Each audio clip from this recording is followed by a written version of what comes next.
Hi, I'm Michelle Sterling for Friends of Science Society. I'd like to talk with you about a new report that Robert Lyman did for us.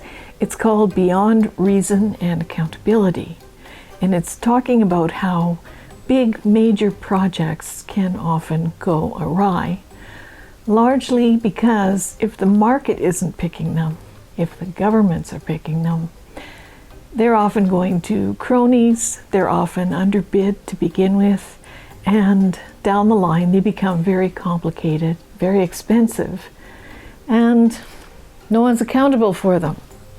So one of the big projects of the Climate Action Elbows Up crowd is to build an east-west grid, power grid.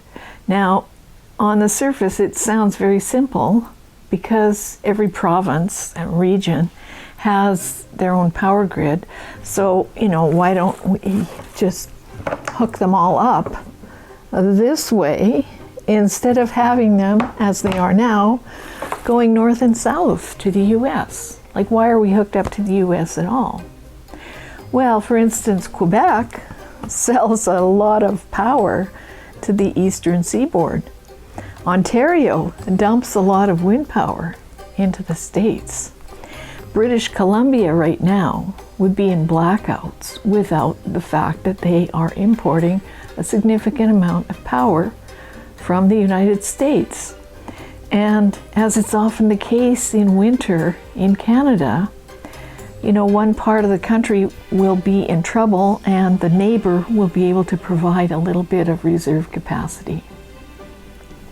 But trying to set up an east-west power grid isn't just as simple as plugging in to each other. There already are some nominal interties between provinces. I guess I would compare them in power quality between, what you might use for a lamp and what you need to use for something that demands a lot of power. That's just a visual example. It's not a technical one. I'm trying to give you a bit of a plain language overview. And the problem is that all across North America, artificial intelligence centers are being built, computational centers. And there's a report here from Schneider Electric assessing the U.S. power system's ability to support data center growth. And the news is not good because if you look at the little map, all the red parts, which are below all of our interconnections to the US, they are perceived to have future shortages, near-term shortages. They'd probably be okay up to about 2030, unless a major power plant goes down. But there's just not going to be enough power to sustain peaks of use, which happen every day, and especially in winter. And one of the solutions proposed in Canada by the Elbows Up Climate Action crowd is this east-west power grid. Another component of that was proposed by Premier Tim Houston and some other proponents down in Nova Scotia. They want to put a 66 gigawatt wind farm offshore of Nova Scotia. That is a hurricane zone.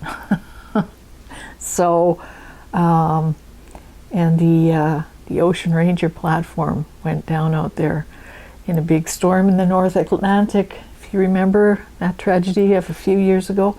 So not the most optimal place to build. And ironically, since we just canceled the $6 billion, $2 billion tree planting program, of course, if you're going to build transmission towers and put in high voltage transmission lines all across Canada, you're going to be cutting down a lot of trees. Lots and lots of trees, because you have to clear a very wide area for this. And we have a paper that Kent Zare did for us a few years ago. And he just did an estimate, what would it be to build some kind of high voltage power line, transmission line, just from Ontario to Alberta. Because many people don't know this, but Alberta, of course, runs on mostly natural gas now. And Saskatchewan runs largely on coal. So the idea was, oh, well, we could hook up wind and nuclear from Ontario and have that power Alberta. Well, this would cross about 50 First Nations. It's always very difficult to get approvals from landowners of any kind to build these high tension, high voltage transmission lines near their properties. So, that would be extensive negotiations. Sometimes the negotiations just for land right-of-ways in normal cases might take 10 years. So people are proposing that this could be built by 2030, 2035. And I've seen estimates of $100 billion.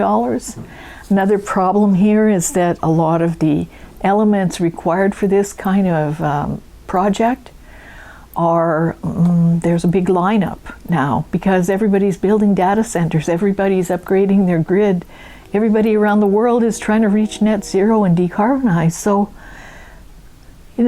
all these components that are required for this type of thing are back ordered, some of them 4 or 5 years. So I'm not saying that we shouldn't add more power to our grid. We will have to. We've got a growing population. We want to return manufacturing to Canada, or that's what people are saying anyway. But then, it's not something that we can do overnight. It's not as simple as it sounds. It's not just like plugging in. And we have to remember that the U.S. may decide along the way that, we don't like what you guys are doing either. And that could be very compromising for us because we presently do share power back and forth pretty much all day long in different parts across the country. And so far it's been very beneficial to both countries. So if this is an act of Canadian sovereignty, first of all, it's a very expensive act. It's not clear that it can be done in any reasonable time. And there are people who have said that this could cause national blackouts. Okay, I know you're going to say, oh, you're just scaring people.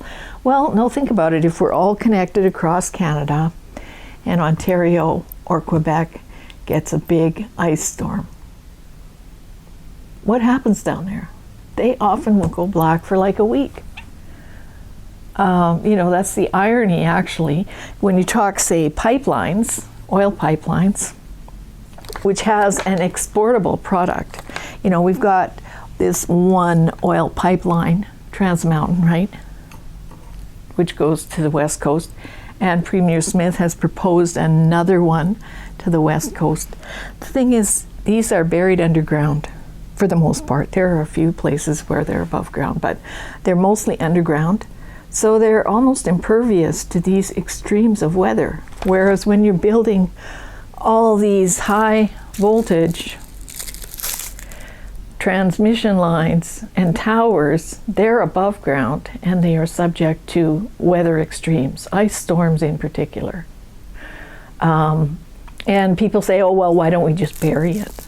Well, because it's very, very expensive, and this type of high voltage line doesn't actually work well buried. There are geological issues with it.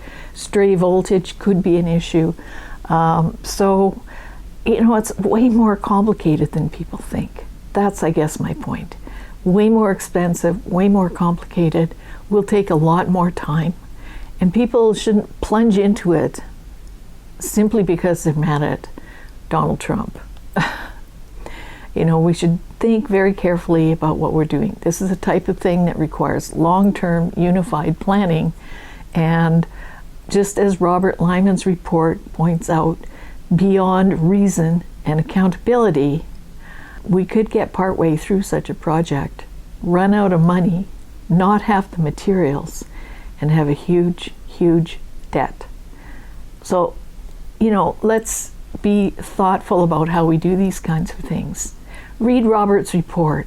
He was a federal public servant in managerial capacity for many, many years. He was also a diplomat for 10 years. He's got a lot of experience. Read his report and think very carefully. Don't just go elbows up and plunge into a project that will serve a few green cronies and maybe make things much worse for all of us. For Friends of Science Society, I'm Michelle Sterling. Oh, let's get out of the Paris Agreement. Let's leave it.